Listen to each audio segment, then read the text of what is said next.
नमस्कार, आप सभी का बहुत स्वागत है। आप देख रहे हैं टाइम्स नाउ नव भारत आपके साथ। मैं हूं प्रिया सिन्हा। बात बांग्लादेश की, जहां पर पूर्व पीएम खालिदा जिया के बेटे तारिक रहमान के स्वागत के लिए धधकते बांग्लादेश में हजारों लोग इस वक्त सड़कों पर हैं। लेकिन सबसे अहम सवाल ये है कि 17 साल बाद रहमान के घर वापसी से बांग्लादेश के हालात बदलेंगे या फिर ये एक नया धोखा साबित होगा।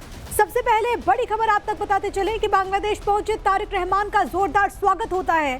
17 साल के बाद लंदन से लौटा है तारिक रहमान। सिलहट एयरपोर्ट के बाहर समर्थकों की भारी भीड़ नजर आ रही है। वहां पर लोगों का हुजूम उमड़ा हुआ है। अपनी पत्नी और बेटी के साथ रहमान की वापसी हुई है। 17 साल के बाद हुई वापसी ऐसे वक्त में हो रही है जब बांग्लादेश में आम चुनाव होने वाले हैं 12 फरवरी को, और उससे पहले बीएनपी के कार्यवाहक अध्यक्ष यहाँ पर वापस लौटे हैं। देखिए चेहरे पर ये जो मुस्कुराहट है वो बहुत कुछ बयां कर रही है। अपने पूरे परिवार के साथ वापस लौटे हैं। और सबसे बड़ी बात है कि बांग्लादेश में इस वक्त जो सूरत हाल बना हुआ है, लगातार जिस तरीके से बांग्लादेश धधक रहा है, जिस तरीके से हिंसा की लपटें उठ रही है, वैसे में ये एक नई आहट के तौर पर नजर आती है। 17 साल के बाद लंदन से वापस लौटे हैं तारिक रहमान, और वहां पर अभी एक अस्थायी मंच तैयार किया गया है जहां पर वो संबोधित करेंगे। और उसके बाद खबर ये है कि अपनी मां से मिलने के लिए भी तारिक रहमान जाने वाले हैं, जो कि इस वक्त लाइफ सपोर्ट पर हैं। लेकिन सबसे बड़ी बात है कि सियासी इसके मायने क्या है और बांग्लादेश में क्या बदलेगा, ये सवाल है। लेकिन हम आपको ये बताते हैं कि आखिरकार तारिक रहमान है कौन। तो बांग्लादेश नेशनलिस्ट पार्टी के एक्टिंग चेयरमैन हैं, पूर्व राष्ट्रपति जियाउर रहमान के बेटे हैं तारिक। पूर्व पीएम बेगम खालिदा जिया के बेटे बांग्लादेश से देश निकाला होने के बाद वतन वापस आए हैं। 17 साल के बाद उनकी वापसी हो चुकी है, और वहां पर जब वो पहुंचते हैं तो भारी हुजूम नजर आया उन तमाम लोगों का, जो कि सिर्फ और सिर्फ एक टक देखने के लिए वहां पर पहुंचे हैं। बांग्लादेश जल रहा है, बांग्लादेश के हालात दुनिया से छिपे नहीं हैं, और इस बीच ये वापसी बहुत कुछ बयां करती है। हमारे साथ हमारे दो सहयोगी इस वक्त कनेक्टेड है, पूजा मेहता, इसके अलावा अभिषेक राज आपको स्क्रीन पर नजर आ रहे हैं। सबसे पहले पूजा, आप ही के पास आते हुए, वापसी हो चुकी है रहमान की, क्या इसके मायने और ये सड़कों पर जो भारी हुजूम देख रहे हैं, इसके क्या संदेश और क्या संकेत समझे जाए पूजा? देखिए, आपको बताते हैं कि अगस्त 5 को जब पूर्व प्रधानमंत्री बांग्लादेश की शेख हसीना देश छोड़कर जो है जाना पड़ा था, और उसके बाद किस तरह से पूरे देश भर में पॉलिटिकल इंस्टेबिलिटी देखने को मिली थी, किस तरह से जमात और कट्टरपंथी सड़कों पर था और अलग अलग जगह आगजनी, फिर चाहे हिंदू युवक की मौत हो, जिंदा जला देने की घटना हो, या फिर बंगाली कल्चर पर आक्रमण हो, उदीची और छायनौर जैसे कल्चरल सेंटर्स पर हमले हो। बीती रात को भी हमने देखा है किस तरह से कॉकटेल जो है एक्सप्लोजन हुआ है। तो जहां एक तरफ तारिक रहमान जो पूर्व प्रधानमंत्री खालिदा जिया के बेटे हैं और एक्टिंग चेयरमैन है बीएनपी के, वो आज वापस पहुंचे हैं। सड़कों पर ये जो हुजूम दिख रहा है, ये बीएनपी के कार्यकर्ता है जो पिछले इतने सालों में सड़कों पर नहीं दिखे थे, क्योंकि आवामी लीग जो है वो प्रोमिनेंट और डोमिनेंट पार्टी थी। सबसे ज्यादा जो है उनका डोमिनेंस था बांग्लादेश में। आवामी लीग के जो कार्यकर्ता है वो सड़कों पर दिखते थे। लेकिन अब तारिक रहमान जब पहुंचे हैं, ये जो पूरा पॉलिटिकल लैंडस्केप है बांग्लादेश का, ये बिल्कुल बदल जाएगा, क्योंकि 17 साल के एग्जाइल के बाद तारिक रहमान वापस लौटे हैं। और जिस तरह से बीएनपी का नेतृत्व नहीं हो पा रहा था, क्योंकि खालिदा जिया लगातार बीमार चल रही थी, ऐसे में अपने न सिर्फ पार्टी का नेतृत्व देंगे, लेकिन देखना दिलचस्प ये भी होगा कि जमात जो है बीएनपी का एक पॉलिटिकल अलायंस हुआ करता था, पॉलिटिकल एलाई था। तो अब जो 12 फरवरी को नेशनल इलेक्शंस होने वाले हैं, जनरल इलेक्शंस होंगे बांग्लादेश में, तो क्या कोई अलायंस होगा जमात के साथ, या फिर बीएनपी जो है अकेला लड़ेगा ये चुनाव? तो ऐसे में जिस तरह से पूजा ने एक बड़ी बात कही है, इसी को आगे बढ़ाते अभिषेक आपके पास आते हुए, क्या आपको भी लग रहा है कि पूरा जो बांग्लादेश का पॉलिटिकल लैंडस्केप है वो यहां से अब बदलता हुआ नजर आ रहा है?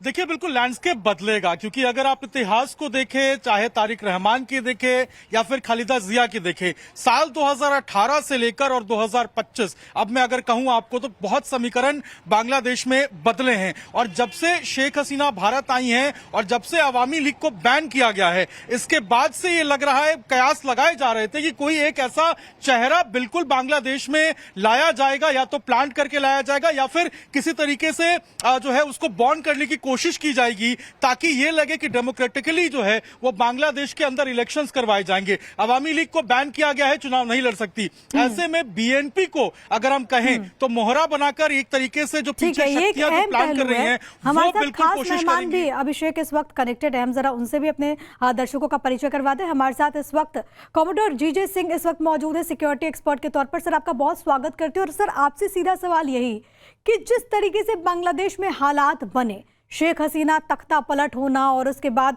जो आरोप लगे थे उनसे बरी कर देना, चाहे वो खालिदा जिया उनके बेटे हो, और अब उनके बेटे किस तरीके से वापसी, ये बांग्लादेश से इस वक्त क्या निकल करके आ रहा है और इसका इम्पैक्ट पूरी दुनिया पर, भारत पर कैसे पड़ेगा? देखिए, सबसे पहले बात हम जो समझने की जरूरत है वो ये है कि बांग्लादेश के अंदर शेख हसीना की उसकी जो कह सकते हैं कि ऑपोजिशन लीडर थी, वो थी खाजिया, जो कि उनके एक जनरल साहब की वाइफ थी। और साथ में ये कहूंगा कि ये दोनों जो पार्टी हैं, इनके अंदर बहुत देर से पहले से ही एक दूसरे के साथ दुश्मनी है। जो खालिदा जिया थी, उनके जो हस्बैंड थे, वो किसी टाइम पाकिस्तान के प्रेसिडेंट अयूब खान, मेरे ख्याल में अयूब खान थे, जिनके वो एडीसी होते थे। और इसलिए ये जो कॉम्बिनेशन है वहां पे आर्मी और खालिदा जिया और अभी उसके लड़के की वापसी, ये जो है ये आईएसआई की एक चाल है जो कि पाकिस्तान में है, और पाकिस्तान की आईएसआई ही चीज देती है, इनको गेट करती है, इनको उकसाती है। आवाज बहुत क्लियरली नहीं आई है, शायद कुछ नेटवर्क में इशू है। लेकिन हमारे साथ संजीव श्रीवास्तव भी एज ए फॉरेन एक्सपर्ट इस वक्त कनेक्टेड है। श्रीवास्तव साहब, आपका भी बहुत स्वागत। और मैं इसी बात को आगे बढ़ाना चाहूंगी, क्या आपको भी लग रहा है कि बांग्लादेश में जिस टाइमिंग पर यहाँ पर तारिक रहमान की एंट्री होती है, ये पूरा एक प्री प्लान सिनेरियो क्या आपको भी लग रहा है बांग्लादेश में? देखिए, मेरा ऐसा मानना है कि बांग्लादेश में जो रेडिकल इस्लामिस्ट अतिवादी आतंकपरस्त ताकतें लगातार जो गहरी साजिश उन्होंने रची है, और इन साजिशों का जो दौर है वो लगातार जारी है। ये जो रेडिकल इस्लामिस्ट ताकतें हैं, उसमें पाकिस्तान का डीप स्टेट भी गहरे तरीके से संलग्न है, इन्वॉल्व है। मोहम्मद यूनुस के नेतृत्व की जो अंतरिम सरकार है वो इन कट्टरपंथियों को शह देती हुई नजर आ रही है। तो ऐसे में ऐसी पॉलिटिकल पार्टीज जो बांग्लादेश में वर्तमान समय में हैं, जिनकी की लोकतांत्रिक संस्थाओं में, मूल्यों में अगर कहीं आस्था है और जो बची हुई है, तो ऐसी पार्टीज ही अगर सत्ता में आती हैं तो ये बांग्लादेश के भविष्य के लिए अच्छा होगा। और चूंकि शेख हसीना की जो पार्टी अवामी लीग, इस पूरे चुनाव में उसको कंटेस्ट नहीं करने दिया जा रहा है, और शेख हसीना वर्तमान समय में भारत में शरण लिए हुए हैं, उनके कैडर्स को परसिक्यूट किया जा रहा है। तो ऐसे में मेरा ऐसा मानना है कि जो बांग्लादेश नेशनलिस्ट पार्टी, जो कि अभी भी लोकतांत्रिक मूल्यों में विश्वास रखने वाली एक पार्टी है, और जो कि पहले भी तीन बार खालिदा जिया उसकी प्रधानमंत्री रह चुकी हैं, तो ऐसे में ये अवामी लीग के बाद बांग्लादेश के लोगों के समक्ष एक नेक्स्ट बेस्ट ऑप्शन है। और ये जो अगर तारिक रहमान, जो कि 17 वर्षों के बाद जिन्होंने वापसी की है बांग्लादेश में, यदि वो अपनी सरकार को बना पाने में सफल कह रहे हैं कि ये एक बेस्ट ऑप्शन है, फिर सवाल ये उठता है कि क्या वहां पर रहने वाले अल्पसंख्यकों के लिए भी बेहतर विकल्प है? मैं आ रही हूँ आपके पास, लेकिन एक बड़ी खबर मिल रही है, जरा ये अपने दर्शकों को हम बताते चले। तारिक रहमान की वापसी पर ये दूसरी बिग ब्रेकिंग है। ढाका में जुटे बीएनपी के लाखों कार्यकर्ता, खचाखच भरी ढाका की सड़क के समर्थन में लगातार वहां पर नारे लगाए जा रहे तारिक रहमान की वापसी। और इसके बाद हम आपको लगातार ग्राउंड जीरो से तस्वीरें दिखा रहे हैं, जहां पर किस तरीके से बांग्लादेश में हजारों हजार की तादाद में, लाखों की तादाद में जो कार्यकर्ता हैं, वो हाथों में बैनर पोस्टर्स लिए हुए, झंडे लिए हुए यहां पर जुटे हुए हैं, बस एक और एक झलक देखने के लिए। और सबसे बड़ी बात है कि ये जो भीड़ है वो बहुत कुछ बयां कर रही है। अभिषेक, आपकी बात पहले इनकम्प्लीट रह गई थी, अपनी बात आप पूरी कीजिएगा। और सबसे अहम सवाल है कि बांग्लादेश से जो हम हालात देख रहे हैं, लगातार वहां पर हिंसा, आगजनी, और उस बीच ये भीड़, ये हुजूम क्या बता रहा है अभिषेक?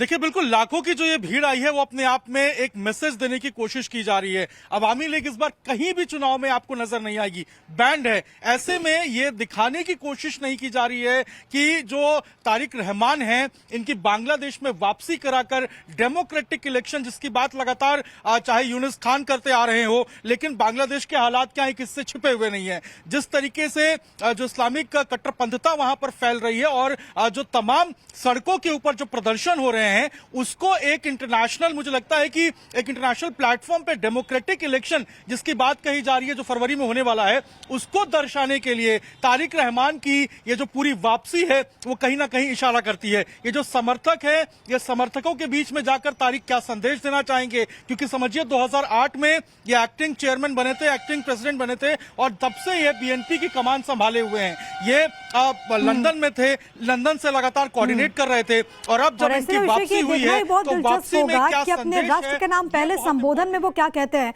संजीव जी, एक बार फिर से आपके पास आते हुए, और ये वही सवाल था, जब आप कह रहे हैं कि पूरे बांग्लादेश के लिए बेहतर विकल्प है, तो क्या इसमें उन लोगों की भी बात हो, उन अल्पसंख्यकों की भी बात हो जिनके साथ इस वक्त कैसी हिंसा हो रही है, उसका विरोध पूरे देश और पूरी दुनिया में हो रहा है, तो क्या ये भी माना जाए कि वहां पर रहने वाले तमाम अल्पसंख्यकों के लिए भी तारिक रहमान एक बेहतर विकल्प हो सकते हैं?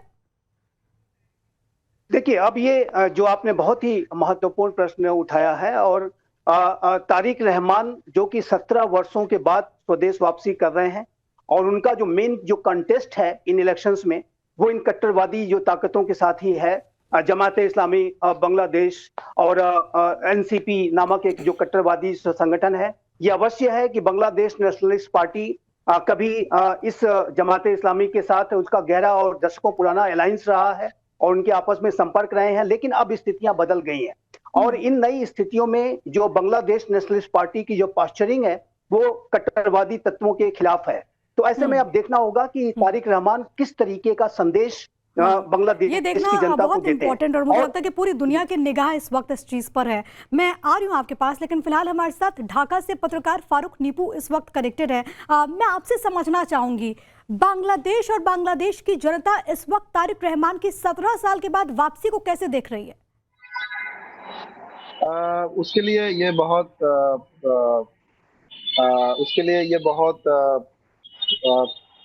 inspiring that their leader, especially BNP's right now, he's a main leader in BNP.